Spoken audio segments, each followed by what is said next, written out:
can see 13 January 1951.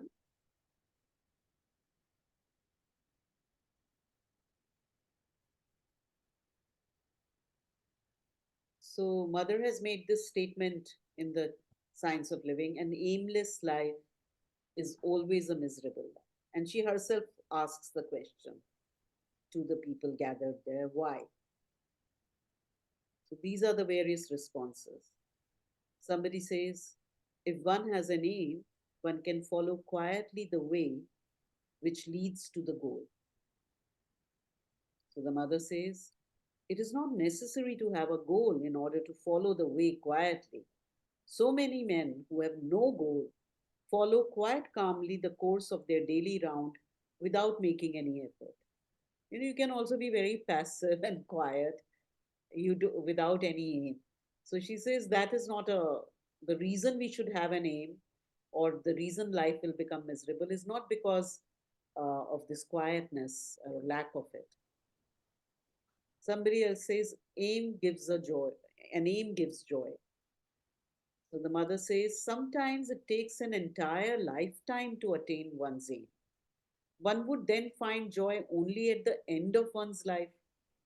So then your rest of your life will be miserable still.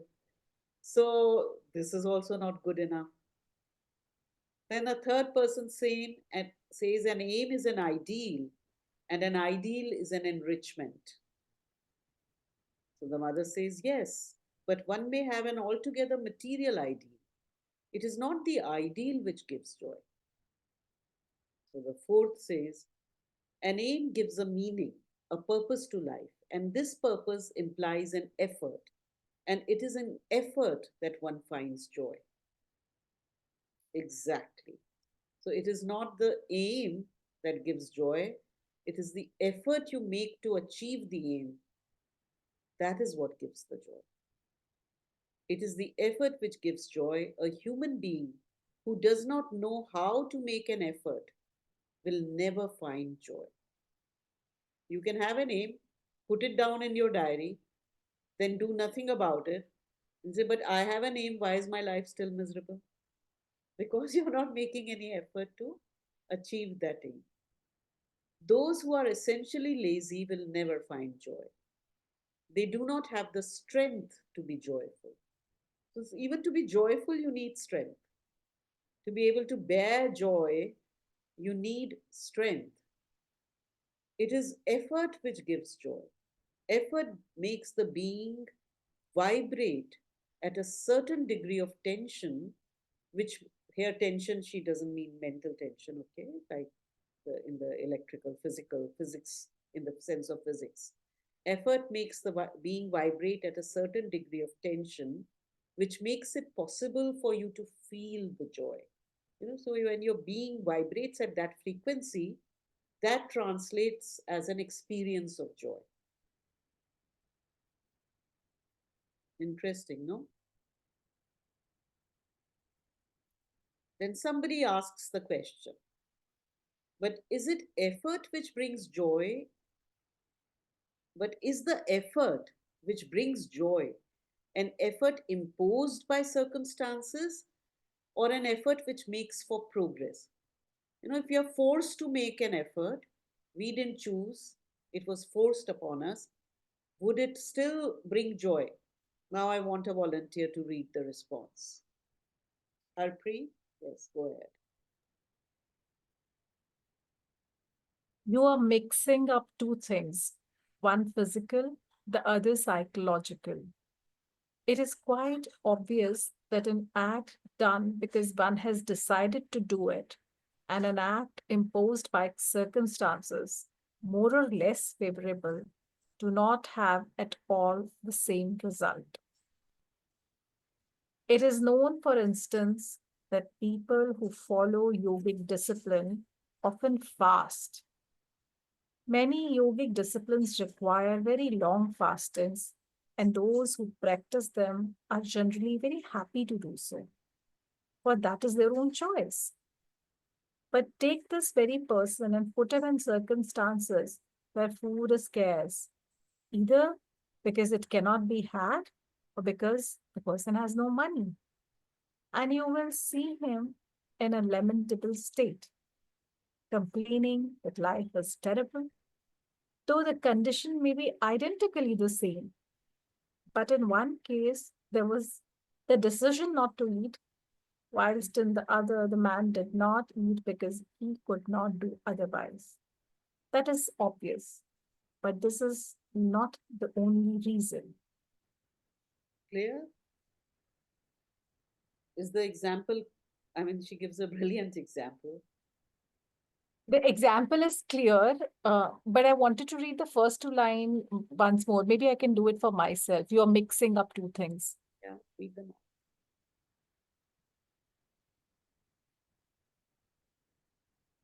So the two things are, one is the physical fact and the other is psychological. Which one is psychological? Where you choose. Psychologically, you have made a choice that I will do this. Physical is imposed by circumstances. The physical circumstances have forced you into a situation where you have to do it. So when it is psychological, when it is your choice, then you can face hardship. Like example of fasting, I decide to fast and I do it and I do it happily. But when there is no food, one would say, हाँ तुम्हें तो आदत है fast करने की, तुम्हें क्यों भूख लगेगी? बट अगर ये कहा जाए कि तुम्हें तो आज मिलेगा ही नहीं खाना, आज खाना नहीं है, नहीं खा सकते, then and if you don't psychologically agree with it, it is not your day of fasting, etc., or whatever, then you face it as a hardship. The attitude changes. There is no joy. This I is think, sorry. So I think answering to the question that effort imposed by circumstances, that is physical. Yeah. And an effort which is made for progress is the psychological, is what I understand from this. Which you choose, which we choose, yeah.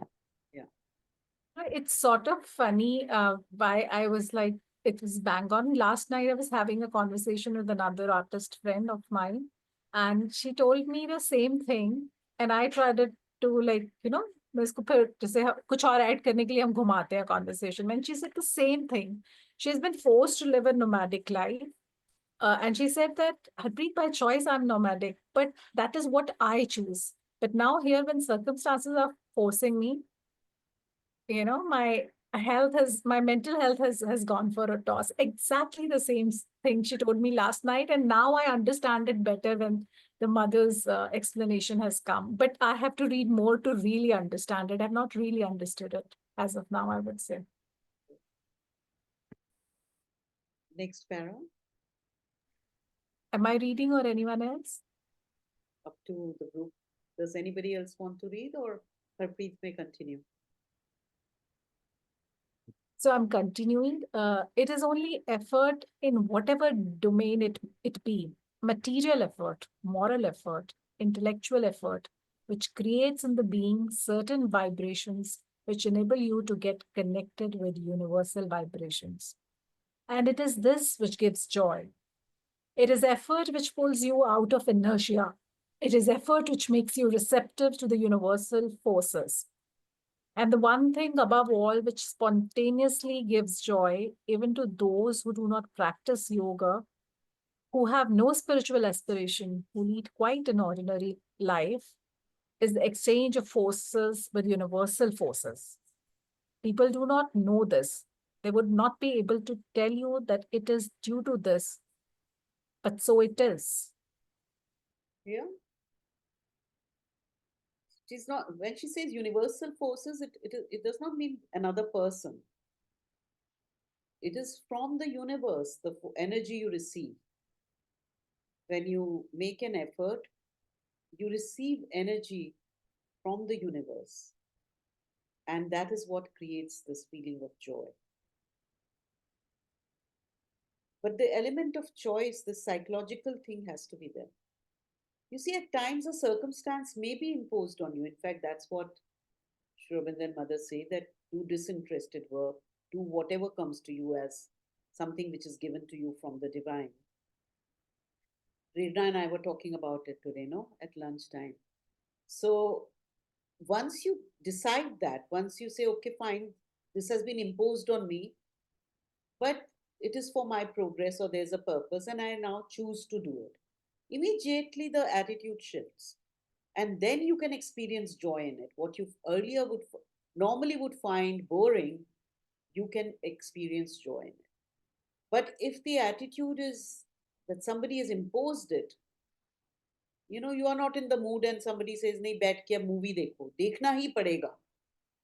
And you are absolutely not in the mood. You may not enjoy the movie also, which otherwise you generally love, you know, doing. So often it happens. Our favorite food comes in front of us, we don't want to eat it. Then there is no joy in eating it. So she's saying this is for everybody. It does not mean you have to be practicing yoga or you are in spiritual life. You can be living the most ordinary life, but this is the principle behind why we feel happy. Because that joy comes from this exchange of universal forces. Yes, Harpreet, continue. There are people who are just like beautiful animals. All their movements are harmonious, their energies are spent harmoniously. Their uncalculating efforts call in energy all the time, and they're always happy. But sometimes they have no thoughts in their head. Sometimes they have no feelings in their heart. They live an altogether animalish life. I have known people like that, beautiful animals. They were handsome, their gestures were harmonious, their forces quite balanced, and they spent without reckoning and received without measure. They were in harmony with the material universal forces and they lived in joy. They could not perhaps have told you that they were happy. Joy with them was so spontaneous that it was natural, and they would have been still less able to tell you why, for their intelligence was not very developed. I have known such people who were capable of making the necessary effort, not a prudent and calculated effort, but a spontaneous one, in no matter what field, material, vital, intellectual, etc. And in this effort, there was always joy. For example, a man sits down to write a book. He makes an effort which sets vibrating something in his brain to attract ideas. Well, suddenly this man experiences joy. It is quite certain that whatever you do, even the most material work like sweeping a room or cooking, if you make the necessary effort to do this work to the maximum of your ability, you will feel joy, even if what you do is against your nature. When you want to realize something, you make quite spontaneously the necessary effort. This concentrates your energies on the thing to be realized, and that gives a meaning to your life. This compels you to a sort of organization of yourself, a sort of concentration of your energies, because it is this that you wish to do, not a filthy other things which contradict it. And it is in this concentration, this intensity of the will, that lies the origin of joy. This gives you the power to receive energies in exchange for those who spend.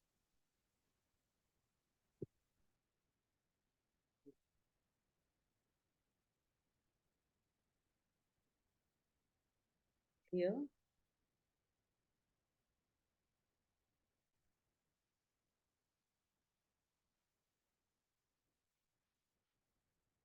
So when she's saying here, they have no thoughts in their head, there are no feelings.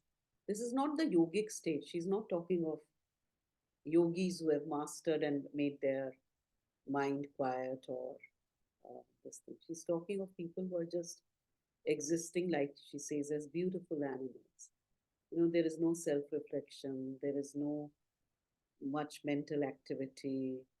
They're just like flowers exist, they just are happy, always happy. I mean, it's a beautiful state, but she says they're beautiful, but they're animals. I mean, they haven't really reached the human consciousness in that sense. This reminds me, uh, but I have to read this many times, but this reminds me of story of possibly by Roald Dahl, which I read uh, about an elite, uh, I think it was set in Britain only, and if not America, I don't know whether it was even Roald Dahl or not. He happens to get a book of a yogi. He practices that and gets some power, and he keeps on winning money. So he's the perfect character for that, living an elite life. He gets some yogic power by just practicing that book, and then keeps on winning money, and then he doesn't know what to do with it. And he's, like he's throwing that money from the balcony, and the police comes. It's like, what are you doing? So like he's in that state of joy. So I say, I have so much of money, I want to just give away. So like the police says, if you have, you could have given it to the orphanages or something like that. So it just doesn't, occur to him because he's in this state. So this thing, whatever a little I've understood, just made that story's character just alive in front of me. So the source of this joy, she points out, is their harmony with the material universal forces. And these people might be those who spend maybe a lot of time in nature, because in nature, the sky, the earth, the flowers, the trees, the animals, they derive energy from uh, the universe. I mean, how do all the trees and plants, without anybody looking after them in the forest, they keep growing and blooming and all? It's the universal energy at work.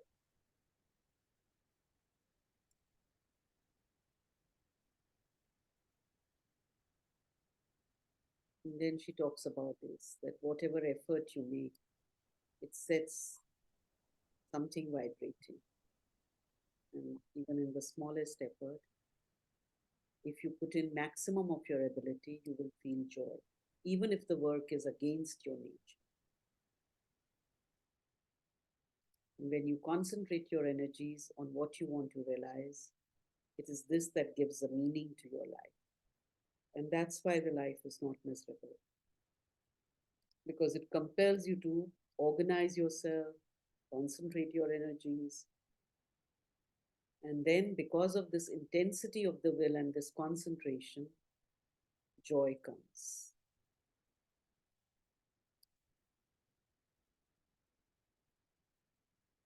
Anything to discuss? Any questions? Anything in this? Why this whole sentence she's explained? Why has she written this? Aimless life is always a miserable life. Because if there is no aim, there is no effort. If there is no effort, there is no concentration of the energies and application of the will, and no striving after anything. And then you are deprived of joy. Because then the universal energies, there is no exchange with the universal energy. I'm thinking about this when she's talking about these beautiful animal and this animalish life, and I think that maybe, I don't know if such kind of, because now in the present circumstances of life, we don't have people who would not have feelings and emotions, even if they were doing uh, kind of living an automated life, because everybody would react somewhere or the other. Everybody would compare something, but probably our parents' generation or somewhere like that, they kind of lived this automated life, or maybe because they did not really have so many desires and expectations, and they kind of just kept doing this effort of think it's uh, different because I think the previous generations had much deeper emotions than we have, and a greater range of emotions than we have. In fact, we have become automated because of all the machinery and all. And earlier, the the reflection and the emotions were much deeper. You see the movies of the past, Yeah. you listen to the songs of the past. I mean, the emotions they carry. These days, it's nothing. One odd song you might find with that depth. Nothing. Yeah, that kind, but Also, the automation I was talking about is the general default way of living. I feel it is much more, maybe people, like I said, who live in nature, maybe in the tribes, in the remote areas, uh, where there may be some people like that. I Yes. mean, one person does come to my mind from my friend circle also, long time back. But he was, and he still is, very much with nature. So everything was like a flow. There was no serious thought given to anything. Everything was just flowing. So he was in a beautiful state, but quite frustrating to deal with. So you can't run into such characters. Like Mother says, she uh, herself has seen many people like that. I'm not sure, but it strikes to me it's not about having less gadgets or less this thing. It is about maybe that proximity to nature and just being busy and those kind of works, not being surrounded, yes, by the accoutrements of life, not having, so not so much in the cities maybe, but in remote areas or closer to the forest or people living in, you know, within certain tribes and all. It could be. Mm, just a thought, as educators, we need to really make students understand the word joy of after putting the effort. They generally, watching a movie or connecting with friends, they feel they are feeling very happy. So, after you putting the effort and creating or having a result, to tap up that feeling is मुझे I feel कि that should be somewhere should be informed in a way. See, this is a joy we are talking about, not the happiness of music and all. I have a way of how I handle this, and it is I have also learned it through many other educators.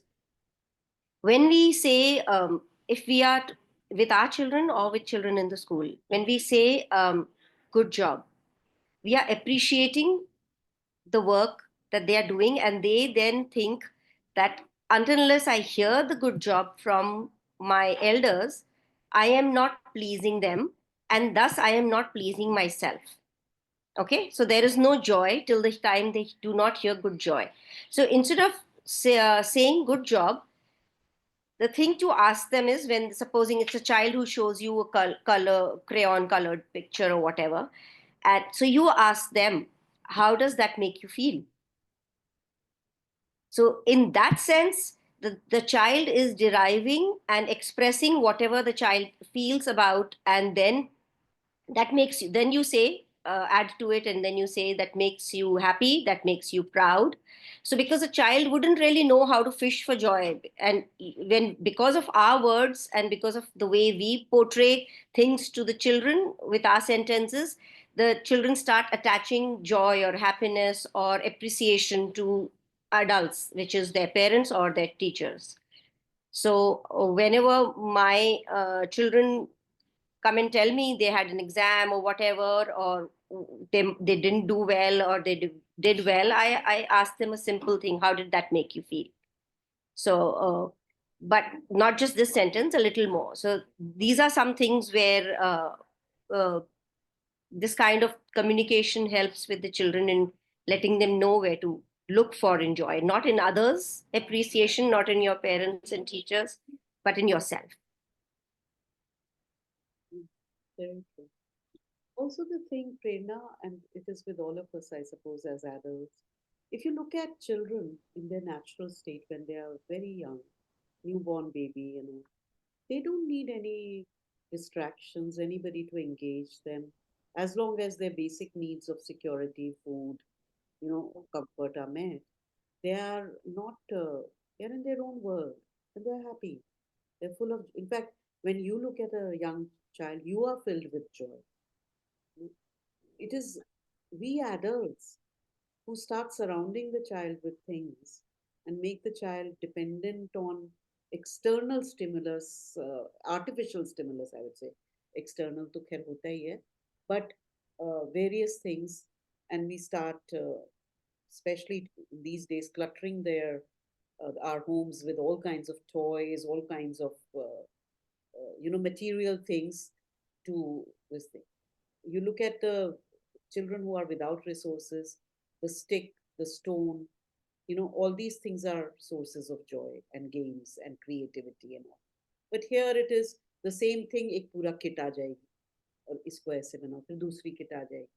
So what the adults do, we spoil this ability for the children to have that joy. And then later on, when they engage in activities which we don't appreciate, then we have this problem. But if you look at yourself, are we not doing the same thing with us in our own lives? We also feel कि अब काम कर लिया, अब मैं बैठ के ये करूंगी या वो करूंगी या वहां जाऊंगी. That will be my me time. That will be my happy time. As if the whole time when we were working, that was not a happy time. So um, that division is in the consciousness which exists in the society, and hence, so one has to work on that with oneself first, and simultaneously, or as the wisdom dawns, then with the child, because the child also learns from example. So he's seeing that you are also doing that. You may not be with the phone all the time like the child is, but you might be with something else.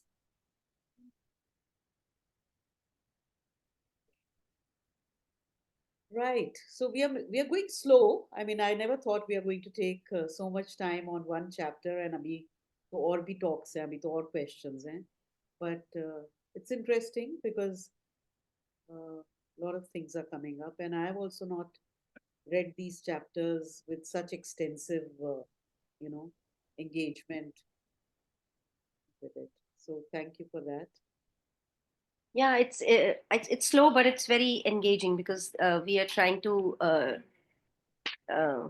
join in ourselves and a lot of other aspects to this Yeah. thing. Okay, let's see you next week. Bye. Bye. And do log in. I hope some of you were able to log in and check out the e-learning site if you want the recordings or anything. They're there. Okay. Yeah. Bye. Bye. So last time we had finished the chapter. Anyway, we had very few lines left in the chapter. And then there are 3, 4 talks in which people have asked questions to the mother and she has responded to clarify certain points.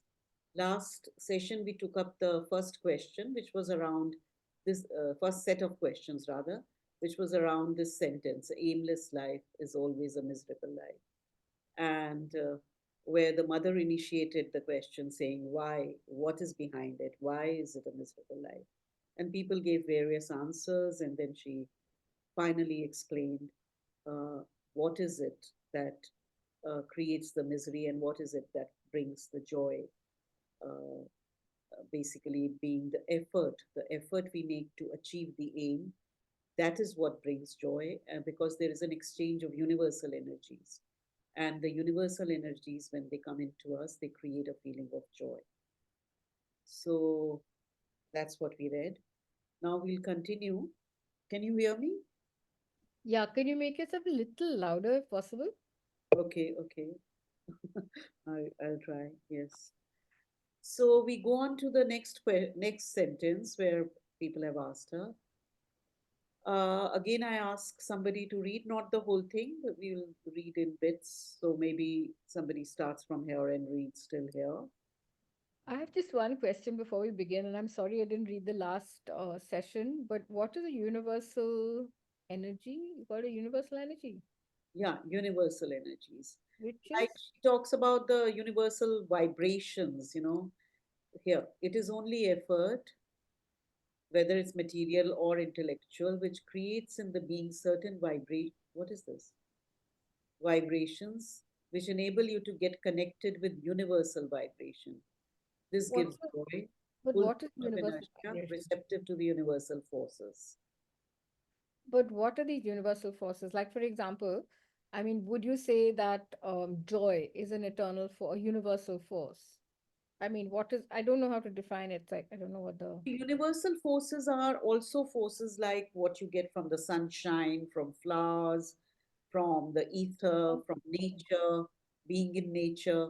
oh, You feel energetic, you feel a surge of energy if you are receptive to nature. And children are more open to these universal forces. That's why they can go on for hours without food, without getting tired, because they universe, so it's naturally take in energy from the universe.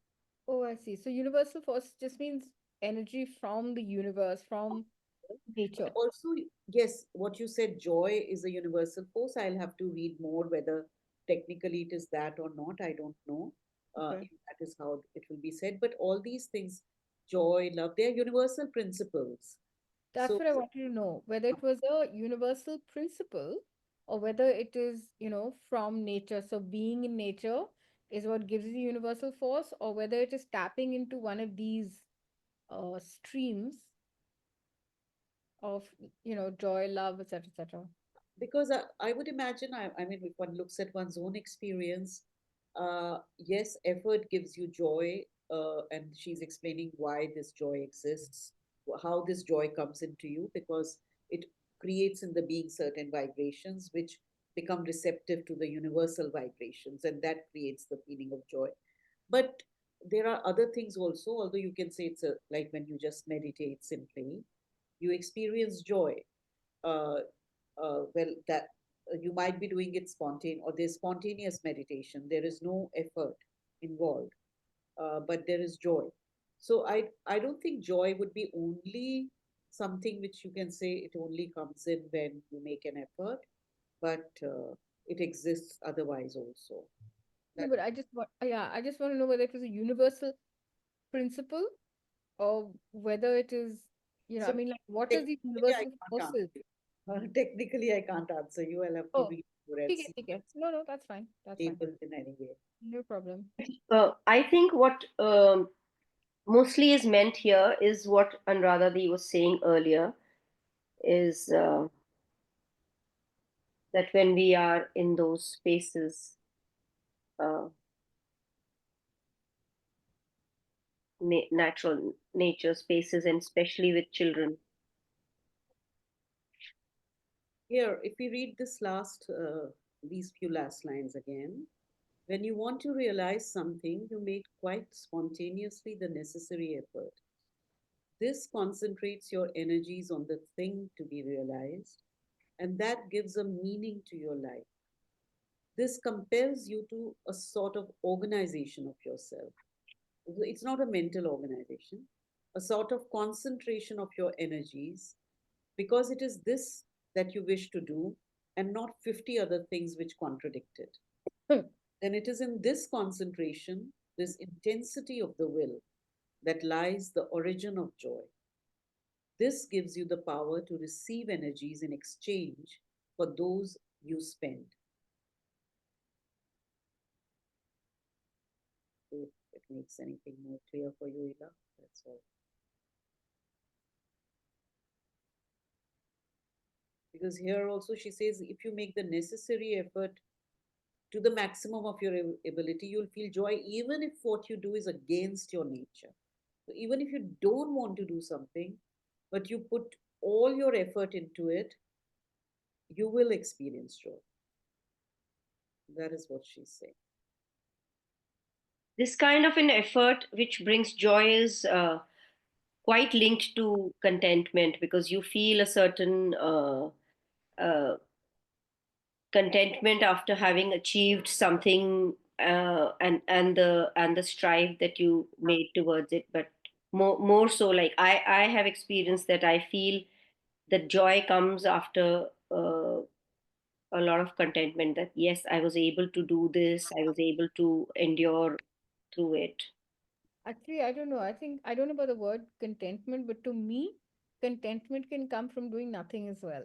Like, for Yeah. example, if I'm just lazing in bed, I can feel completely content with my life. I have done That nothing. is there, but I'm talking about when you make an effort. When you So, make an so effort, yeah, I the understand. joy that I derive, how I explain to myself is that there are so many times that I have felt this, and I have also discussed this with my children, that what makes you move on when you what gives you the joy, what gives you the happiness when you've achieved something.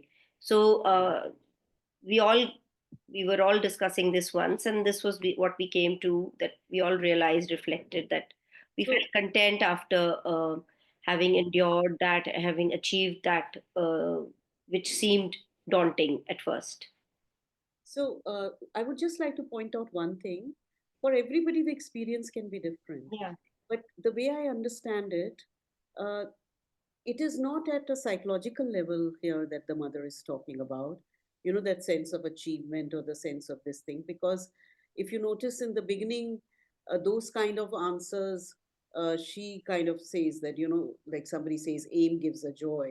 Yeah. Mother says if it will take a lifetime to achieve your aim. So that means you'll feel joy only at the end. And aim gives a meaning, purpose. So finally they come to ideal is enrichment. So etc. etc. So same, following the same logic, I would say contentment and all, what the way you have explained it, yes, it can be, you can associate it with joy, but the sense I get when reading this thing is something deeper, at a deep, it's a vibration. It's almost like a chemical change in your being. It is not, it's not psychological. You may translate it into to your experience to yourself or to others in psychological terms, but it is like something chemically changes in your being when you uh, just concentrate your energies on something, or are just uh, being at ease with yourself. So she talks of both the things. That's why, like Ila said, sometimes I'm absolutely lazy and I feel very contented. Uh, there are so many layers to us.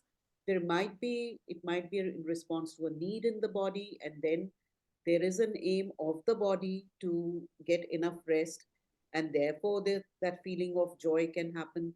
So it's not something very thought out or planned or cause and effect kind of a thing, but it can be in very subtle ways, and you notice a shift in your being when you just bring your energies together and concentrate your will on something. And she is explaining this in the context of only this statement: an aimless life is always a miserable life.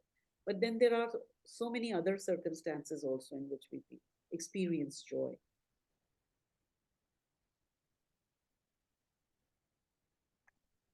Shall we continue? Okay, a volunteer. Nishi, would you like to read? Yes, Didi, I'll read. I'll start from to work for your perfection Yes, please. is the first step. To work for your, sorry, Didi, to work for your perfection, the first step is to become conscious of yourself. To know oneself and control oneself. What does this mean? This means to be conscious of one's inner truth, conscious of the different parts of one's being and their respective functions. You must know why you do this, why you do that. You must know your thoughts, know your feelings, all your activities, all your movements, of what you're capable, etc. And to know oneself is not enough. This knowledge must bring a conscious control. To know oneself perfectly is to control oneself perfectly. But there must be an aspiration at every moment. It is never too early to begin, never too late to continue. That is, even when you're quite young, you can begin to study yourself and know yourself and gradually control yourself.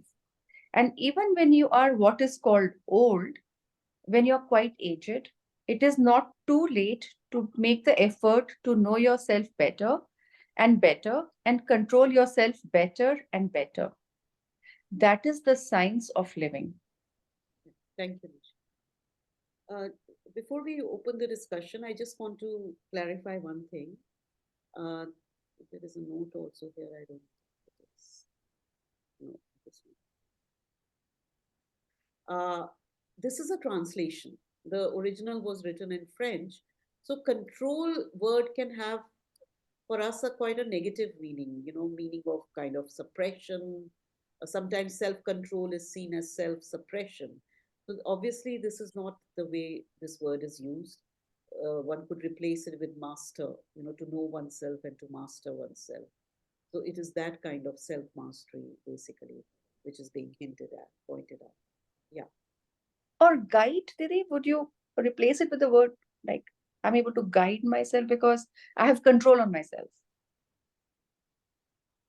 So I'm replacing the word control with mastery. Guiding guiding is like there is a schism in the being. Something is guiding the other part. Hmm. Although you can say mastering oneself also, who masters and what is mastered. So guiding seems a little distant to me. Okay. But if it speaks to you and you get the sense, basic thing is get the sense. What Yeah. word Yeah. speaks to you. I'm thinking because since our last conversation around the vital, I Uh, think so much of me, I can talk about myself, is just impulsive, which is not guided, which is not in my control. right. Yeah. So you have used a very good term, in my control. So it is in that sense, to be able to have things in your control, that you are a master of them. You can choose what to express, what not to express, Hmm. Hmm. how to modulate one thing, how to, whatever. You are not being controlled by the forces within you.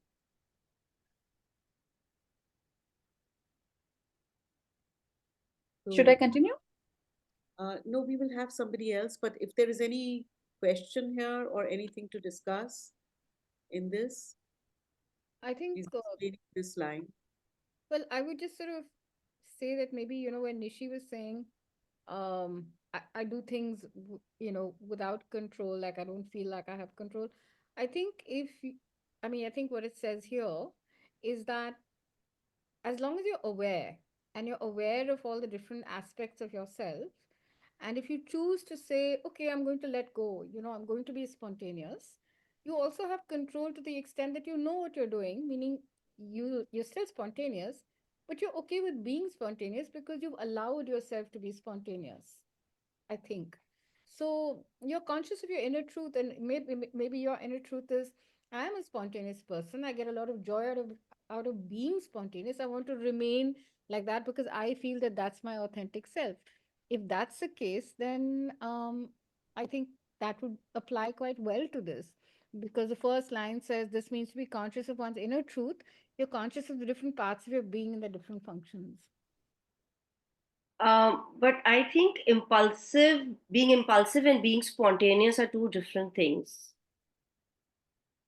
Being impulsive doesn't means that we are not using our discerning powers. Uh, we're not thinking, stepping back and thinking. Or No, I would think we're splitting hairs, but you know what I mean. I think spontaneous and impulsive is about the same, because what I mean is that it comes very naturally without thought. So it comes from the heart, it comes from an emotion, so it comes from the vital aspect. It doesn't come, from a mental plane. That's what I meant. yeah, vital is impulsive. Right. What So, what I understand is that you know what triggers you, what is your reactive self. Like impulsive and spontaneous can be, uh, okay, I can shout, I can say anything to even more the person I love the most, but that is not me knowing what triggered me before I reacted that way. it is what, if I know what triggered me, and when I worked on myself and worked on my reactive self, I see the pattern from the morning to the evening, or maybe things that happened a week before, maybe the things that happened 1 month before, that helped me to make my patterns, that my thought, and at that one point I triggered it out.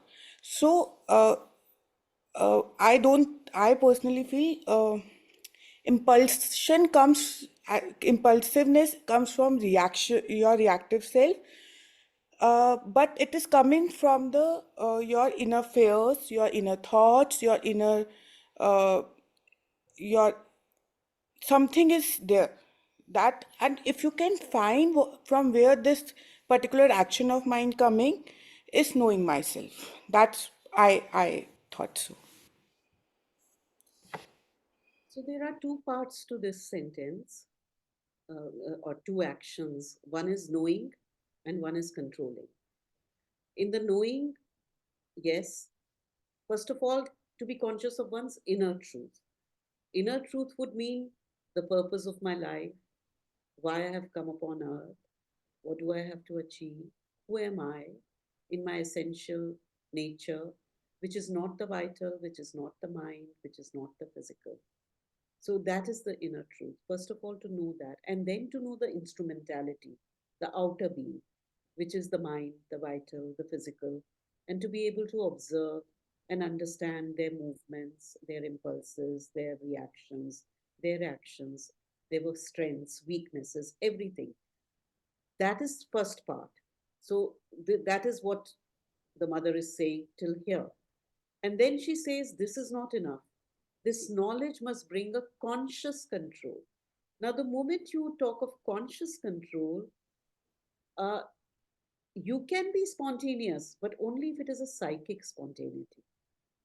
Otherwise, if it is a vital spontaneity or even a mental spontaneity, you are still acting not from your true self, but from your outer instrumental being, which may also be very noble and may do very good things, not always acting on an impulse and hurting somebody or something, not necessarily. You can spontaneously do very wonderful things.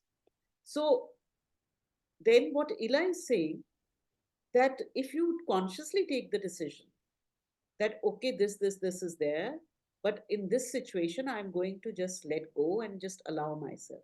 Now after you allow yourself, if you step back and see what happened, which self really took charge? Did the psychic step forth? Did the mind step forth? Did the vital? And depending what your aim is, if you want to live from the deepest truth, then till the time you are stationed in the psychic being, there can be no psychic spontaneity. So, any other level of spontaneity will always have pros and cons. It will give you something, it will take away something. So, it all depends again on what the aim of your life is, what you have set out to do as a person, the growth you have, the growth path you have chalked out for yourself. And there can be moments when you allow yourself to go wild, to freak out, or to be spontaneous, or to act from the mind, and with an offering that this is the best I can do at the moment, and that's fine. It is a journey. One doesn't arrive, no, but there are all these layers to it. So every word we use, spontaneity and all, again has all these levels to it.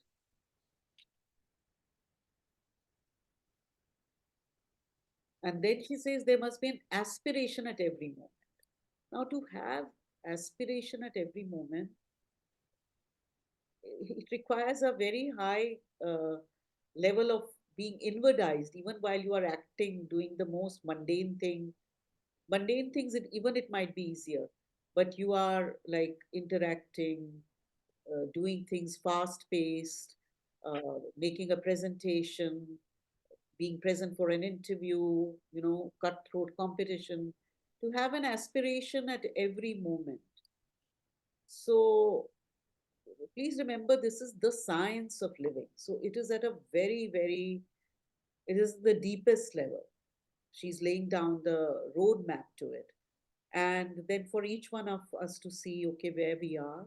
But the concept has to be understood right from its innermost depth to how it manifests presently in us at various levels. That's why she says that begin whenever you begin, and gradually you learn to know yourself and to control yourself.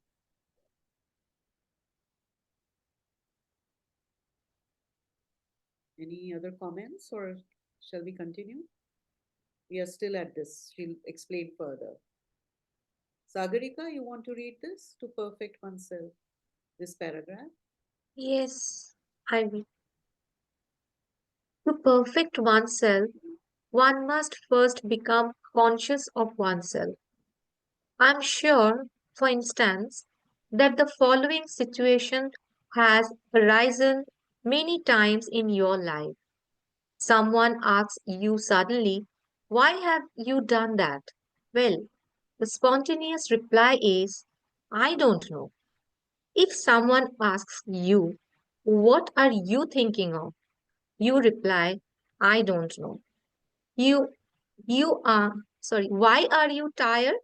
"I don't know." "Why are you happy?" "I don't know." And so on. I can take indeed 50 people and ask them suddenly, without preparation, "Why have you done that?" And if they are not inwardly awake, they will all answer, "I don't know." Of course, I am not speaking here of those who have practiced a discipline of self-knowledge and of following up their of the of movements to the extent limits. These people can naturally collect themselves, concentrate, and give the right answer. But only after a while, you will see that it is like that if you look well at your whole day. You say something and you don't know why you say it. Is only after the words are out of your mouth that you notice that this was not quite what you wanted to say. For instance, you go to see someone. You prepare forehand and words you are going to speak. But once you are in front of that person in question, you say nothing, or it is other words which come from your mouth. Are you able to say to what extent the atmosphere of the other person has influenced you and stopped you from saying what you had prepared? How many people can say that? They do not even observe that the person was in such or such a state, and that it was because of that they could not tell him what they had prepared. Of course, they are very obvious instances when you find people in such a bad mood that you can ask nothing of them. I am not speaking of this. I am speaking of the clear perception of reciprocal influences. What acts and reacts on your nature? It is this one does not have. For example, one becomes suddenly uneasy or happy. But how many people can say, "Is it this?" And it is difficult to know. It is not all It is not at all easy. One must be quite awake. One must be constantly in a very attentive state of observation.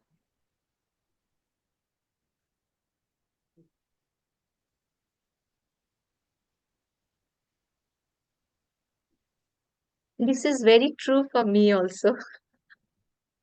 I experienced that.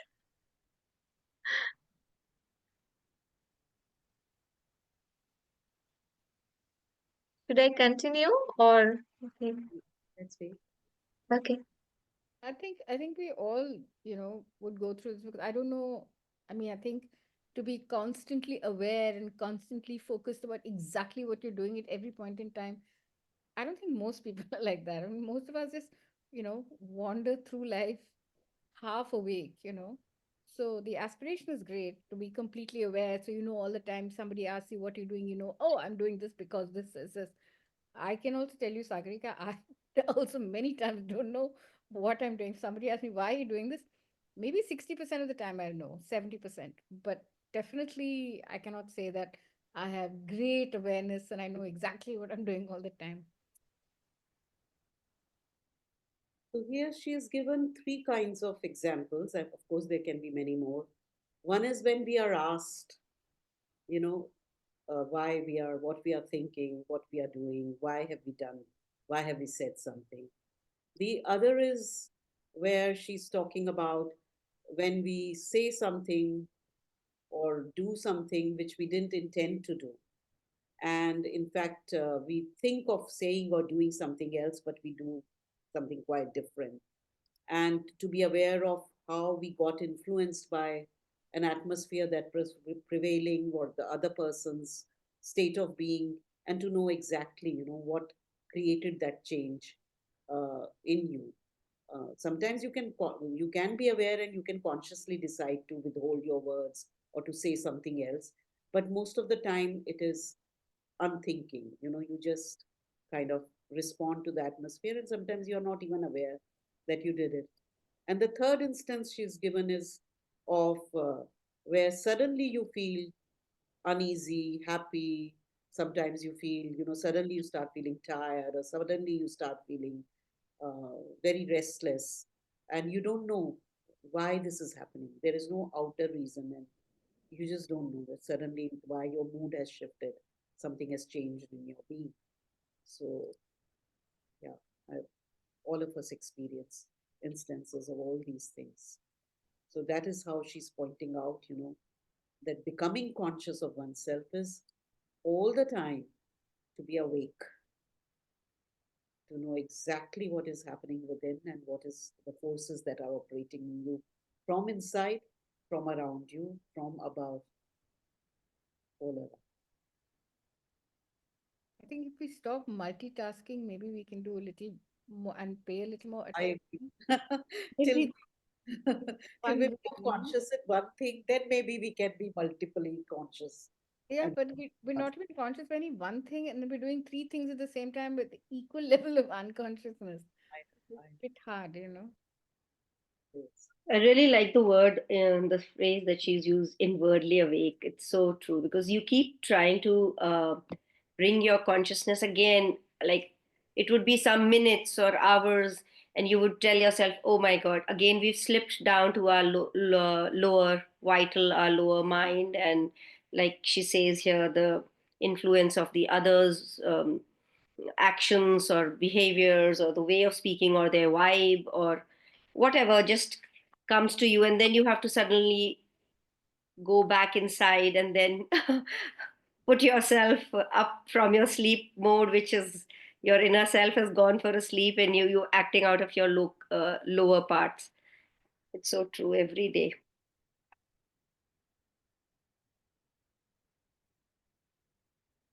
Okay, who would like to read next from here till here? I can read. There are there are people who sleep 12 hours a day and say the rest of the time I'm awake. There are people who sleep 20 hours a day and rest of the time are but half awake.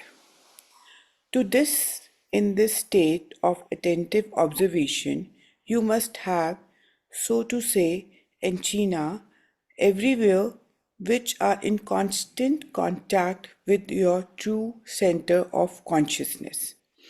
You register everything, you organize everything, and in this way you cannot be taken unawares, you can't be deceived, mistaken, and you can't say anything other than what you wanted to say. But how many people normally live in this state? It is this I mean precisely when I speak of becoming conscious. If you want to benefit most from the conditions and circumstances in which you find yourself. You must be fully awake. You must not be taken by surprise. You must not do the things without knowing why. You must not say things without knowing why. You must be constantly awake.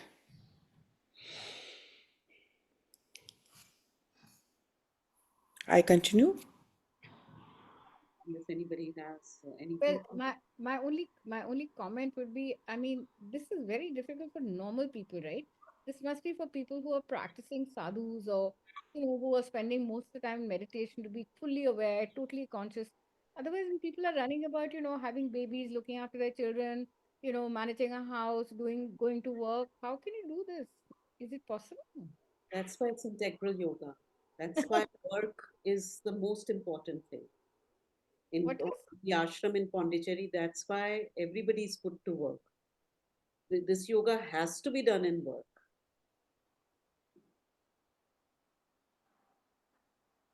very So, difficult, very, very difficult. so what comes to my mind always when I think of this and read is Atal Bihari Vajpayee, for example. When we were kids, we used to make great fun of him, the way he spoke. We just couldn't stand him. Later on, I started appreciating and seeing, the pauses he would make in speech, long pauses. It was as if he was really connecting to something and then saying the word. Now, he was in a very active mode of life, but he stood out, his oratory stood out, and his style was that he would speak very slowly, very long, drawn sentences with almost half a minute pauses between uh, what he would say. And there's another person I've met like this. He's also no more, Kirit Joshi, who was also like this, who would, very slow, speak very slowly and very meaningfully. But I think Yoga, of course, hardly spoke. He spoke very little. But of course, in 2 words, he would pack a lot of meaning. So, But I think if somebody is like really connected to themselves and really, really aware, then the speed of speech doesn't matter so much, because then everything that they do and say is so aligned that they know exactly what they're doing. But uh, that is in itself is difficult. yes, So it is. Of course, Sri Aurobindo gave all his speeches from a completely silent mind when he was in politics. After he had the nirvanic experience and he had to, uh, his mind had become totally blank, there was no thought, he'd become thought free, and he had to give a speech in Mumbai or somewhere because he was part of political rallies and all. Uh, and he asked this fellow Vishnu Bhaskar Lele, with whom he had meditated for 3 days and achieved this, uh, I have to give a speech. What should I do? And Lele told him, just invoke the divine and be quiet, and the words will come. And that's what happened. And Sri Aurobindo says, after that, I have never thought. All his works have been written from silent mind. Sit on the typewriter and like the words come. So, and all action and everything. Mother also always says, thank God I have no opinions. So there is no place for thinking and opinions. So that's what Ila, the other day when we were talking about the 5 stages, I was saying the fourth and fifth, they are yogic stages. I mean, yes, we can do part of it now, but to reject thoughts and to be totally silent mind is a very high stage. But the whole point is, so if you read Niruddha's correspondence with Sri Aurobindo, that's somewhere Niruddha says, oh, it's easy for you to say all this, do that, because you are an avatar or you sit on your Himalayan heights and are able to do it. And Sri Aurobindo says, then my whole yoga is a waste. If you say that I am special so I can do it, then this yoga has no meaning. It is supposed to be done. It has to be done in life. And when you mention sadhus, Ila, like there are anecdotes. There is one anecdote where a very well-known sadhu, who was meditating for years, and Himalayas and all, came to the ashram and wanted to join the ashram. And the mother refused. And the sadhaks later asked the mother, it would have added to, the ashram's prestige and reputation if that sadhu had joined the ashram, that he has become a disciple of Sri Aurobindo. So mother said, yes, but if he were to come here, all his tapasya would go away in a day, because he has meditated and whatever he's achieved is without these outer challenges. That silence will go away because it is not anchored in real life. So in one day he will lose all the benefit of his tapasya, and this is not the path for him. So yes, that's the challenge in front of us. So she says, antennae everywhere, which are in constant contact with the true center of your being. I So like this is the I time think something within you centered, anchored, and it's like the still point of the compass. There is a poem by John Donne. In college, we read it. I forget the name of the poem or anything. But there was this simile, which I found very beautiful, that it is about a man woman relationship there. But it is like, I will be the still point of the compass, and you be the, you know, that dancing point around that still point, which does the action.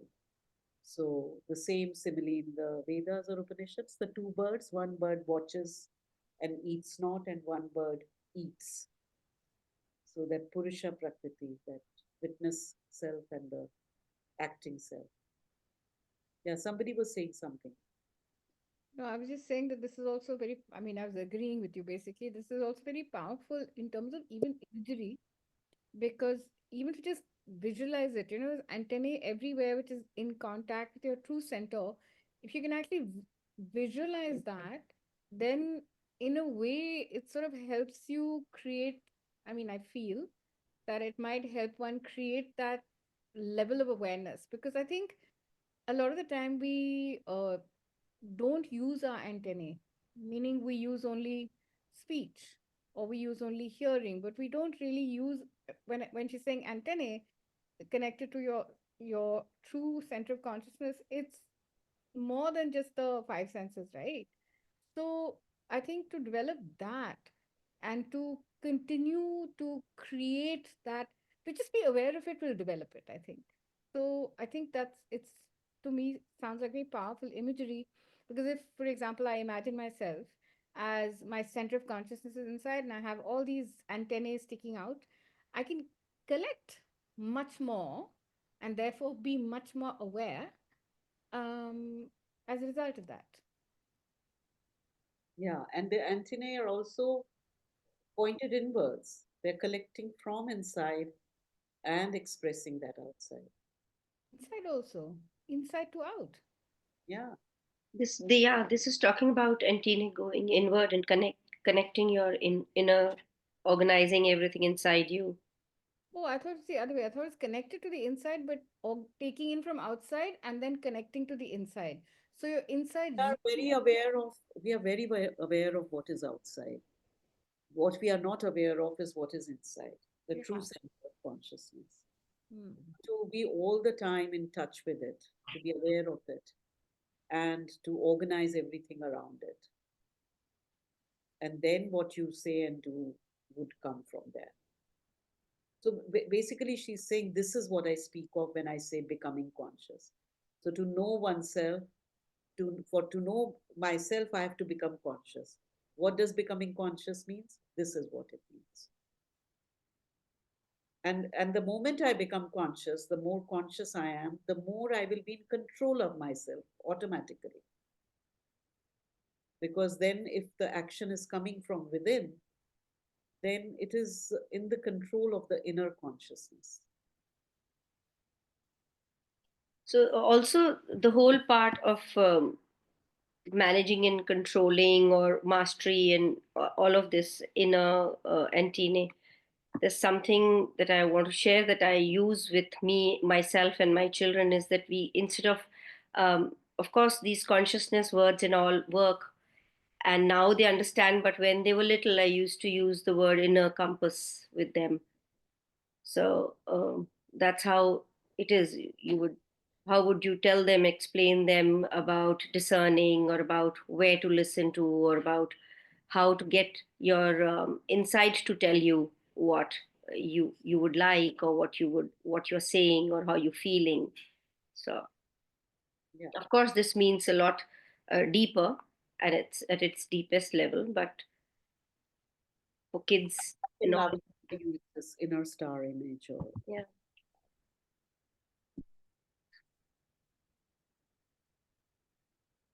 okay, who would like to read next? How many things we have? I'll read. You must also understand this para, please. You must also understand that you are not separate individualities, that life is a constant exchange of forces, of consciousness, of vibrations, of movements of all kinds. It is as in a crowd. You see, when everyone pushes, all go forward, and when all recede, everyone recedes.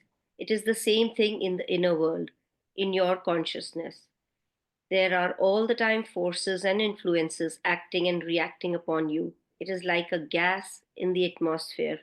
And unless you are quite awake, these things enter into you, and it is only when they have gone well in and come out as if they came from you that you become aware of them. How many times people meet those who are nervous, angry, in a bad mood, and themselves become nervous, angry, moody, just like that, without quite knowing why. Why is it that when you play against certain people, you play very well, but when you play against certain others, you cannot play? And those very quiet people, not at all wicked, who suddenly become furious when they are in a furious crowd. And no one knows who has started it. It is something that went past and swept off the consciousness. There are people who can let out vibrations like this, and others respond without knowing why. Everything is like that, from the smallest to the biggest things. Thank you, Pooja.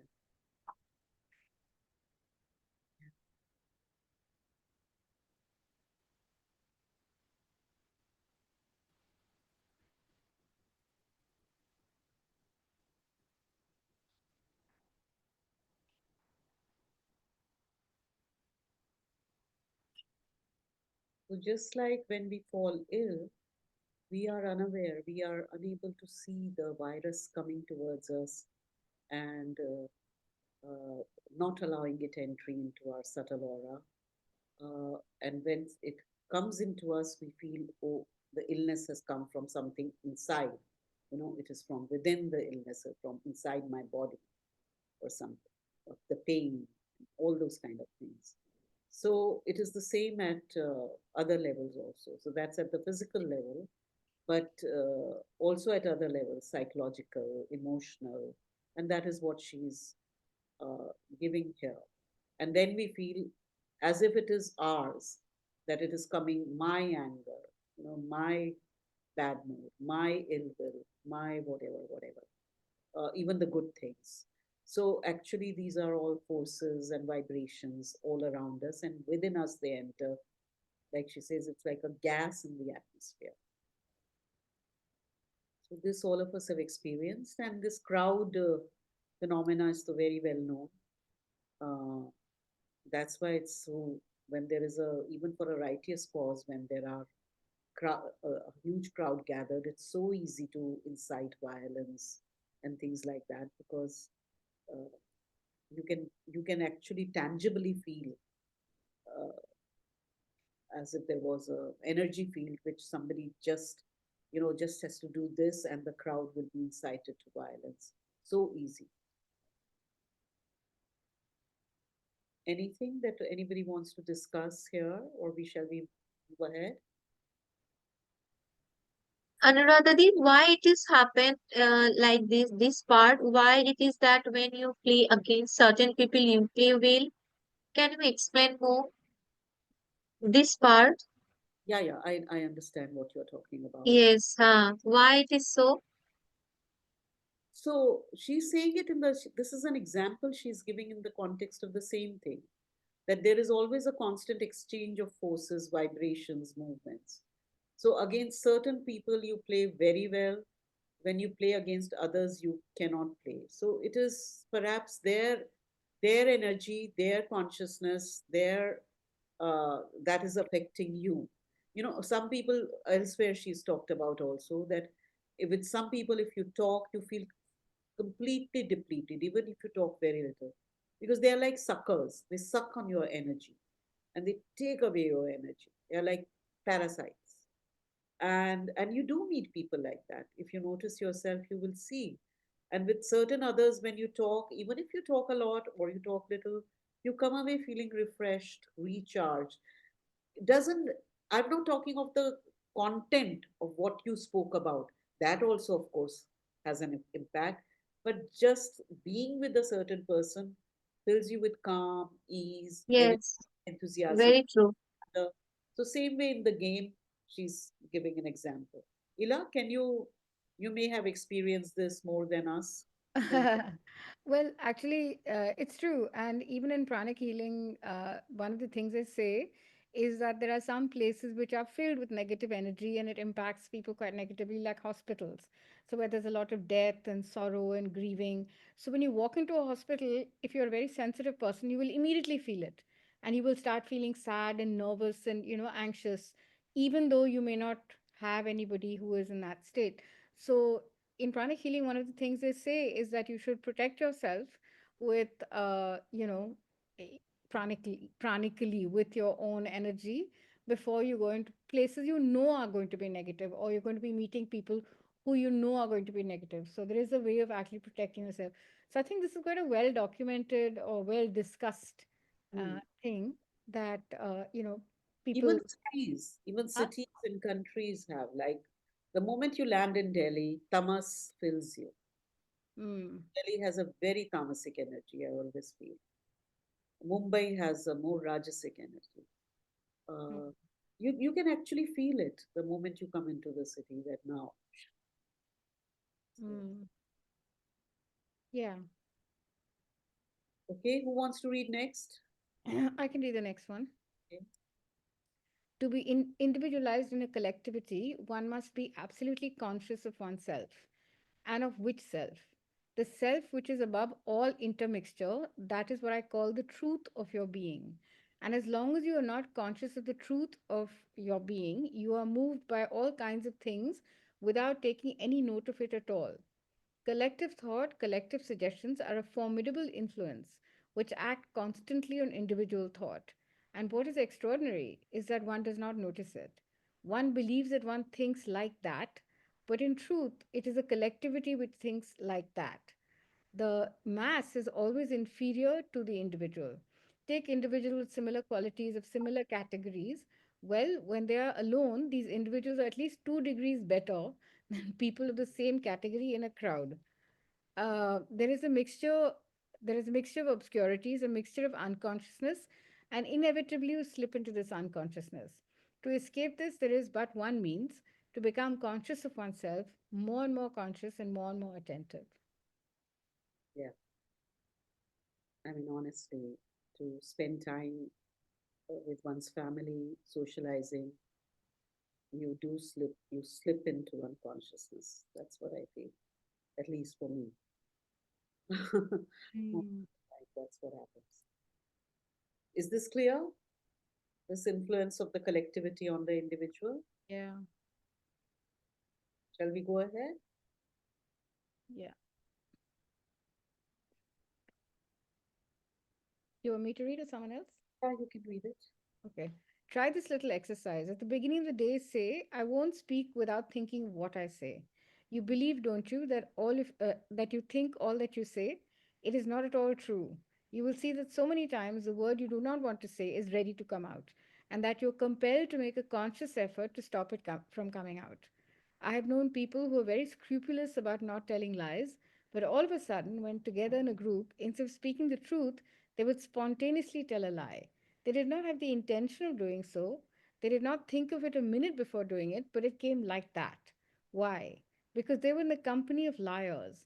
There was an atmosphere of falsehood, and they had quite simply caught the malady. It is thus that gradually, slowly, with perseverance, first of all with great care and much attention, one becomes conscious, learns to know oneself, and then to become master of oneself. I think it's very amusing. Very sorry. Very amusing. Amusing, meaning? Yeah. The one about being, telling a lie. I've Uh, actually seen myself not telling a lie, but being inaccurate uh, times, and I'm astounded by myself because I'm normally very accurate about what I say. I mean, I make an effort to try and say exactly what I want to say, and I try and, get the right words and frame it correctly. But sometimes I say such rubbish, and I'm thinking to myself, what are you doing? And I think maybe here's an answer. Anybody wants to share or say anything?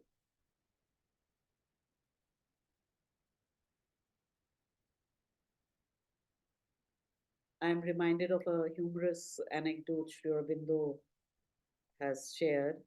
This was in his England days when he was part of some Lotus and Dagger or some kind of society which was working for India's independence. This was before he returned from his studies back to India. And in this meeting, there were a lot of lawyers uh, who were studying law or whatever they're Indians. And one person who was perhaps from Punjab, now this becomes a little regional, these days they will call it that. So he very passionately he said, we are all liars here. We are all liars. So because liars or liars here, the way some Punjabis say liars instead of lawyers. Sri Aurobindo says he didn't know what a great truth he spoke that day because lawyers are generally they have to lie. So we are all liars.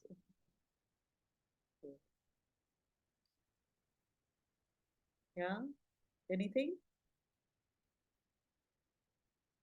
So there are still more questions on science of living, which we will take up next time. But see how that small little essay, and then when you ask a question, then the response that comes up and how it unpeels the layers.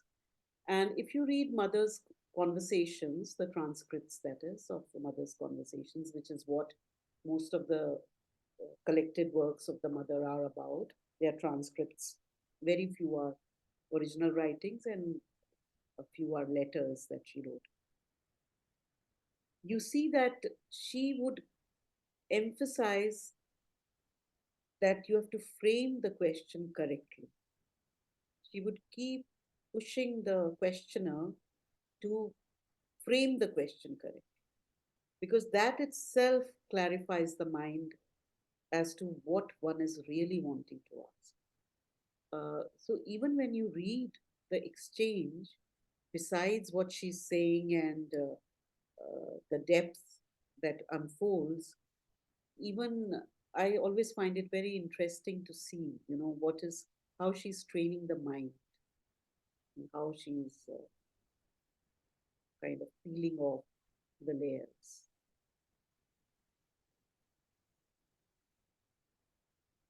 Okay, so next time we will meet on Monday. Pooja, you want to say something? No, I was just thinking that this is really true what you're saying about the question, because if you there are some people who would they know what they want to ask, but they haven't been able to frame the question properly, and it comes out as so random, and the other person either wouldn't know what to answer or would answer give a completely different answer to what the question is seeking, but the question has been framed in such a way that it is seeking that answer. And, and yeah, that's quite an experience that we get. Everything that she writes in each sentence, in each paragraph, is so much work for ourselves every day. Actually, she's also written one drop of practice is better than an ocean of theories. So we might as well stop here and not read anything more. Yeah. So Prac- just the science of living has 6 commentaries. Yeah, yeah, actually, come to think of it, talking about one drop of practice being better, maybe what we should do is, because so many of you have practiced, maybe you should share your practices so that we can all experiment with it. I mean, what do you think? As just as an idea, Like, say, if Pooja's done something and, there's something that has worked for her, then she can say, okay, this is the practice that I follow. And maybe it'll work for us, maybe it won't, but at least we can experiment, no? Hmm. And we can try and practice this thing about speech at least. About Speech, what's practice about being speech? conscious of the words we speak Ah, and speak to the point. I also want to try the antennae thing. So if anybody has any ideas on the antennae thing, please share. Many times it's mostly about if you're very conscious and uh, you are aware of something disturbing you in the atmosphere or through that person, or and then uh, or like mother says that what you see in others is mostly inside your own self. And if I, like, for personally, I become very aware of these things. And the moment I get irritated, I ask myself, why am I getting irritated? Is it something inside me? So these are the things that I kind of work towards when I work on myself. Small bits like this. Yeah, that's a nice one to try. Okay, so it's a 601. Can I say that means when I am irritated, that means when I'm feeling irritating, that means in front of me who that No, means it is within me. yes. Just to explain it, Not the other's fault that you're getting irritated. supposing for example, Okay, that You have to handle your own behavior and your own self, and why are you feeling, and what are you feeling? Are you getting irritated because somebody is saying something or doing something which you would not like? So why would you like to control that person saying something or doing something? Like, I do these reflections on myself too.